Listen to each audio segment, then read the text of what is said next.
Gold 40% crash होऊ शकतं का? सिंपल आहे. मॉर्निंग स्टारच्या रिपोर्टनुसार मेजर 4 प्रॉब्लेम आहेत ज्यामुळे गोल्ड 40% कोसळू शकतं. सगळ्यात महत्त्वाचं कारण डोनाल्ड ट्रम्प. सगळीकडे अशांतता त्यानं पसरवून टाकलेली आहे. दुसरं महत्त्वाचं कारण सप्लाय वाढतोय.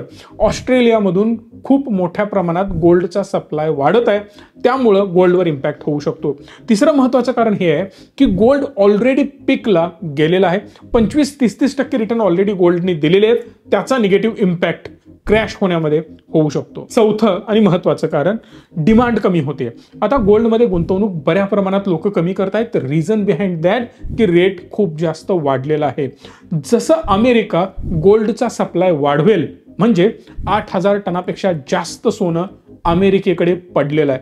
जेव्हा अमेरिका अडचणीत सापडेल त्यावेळी गोल्डचं हत्यार ते बाहेर काढतील आणि जे पीकला गेलेलं सोनं आहे ते सेल ऑफ करून खाली आणण्याचा प्रयत्न केला जाऊ शकतो. त्यामुळे गोल्डमध्ये सावध राहणं गरजेचं आहे. आम्ही कुठल्याही प्रकारचं बाईंग सेलिंगचं रिकमेंडेशन देत नाही आहोत. हा व्हिडिओ फक्त एज्युकेशन पर्पजसाठी आहे.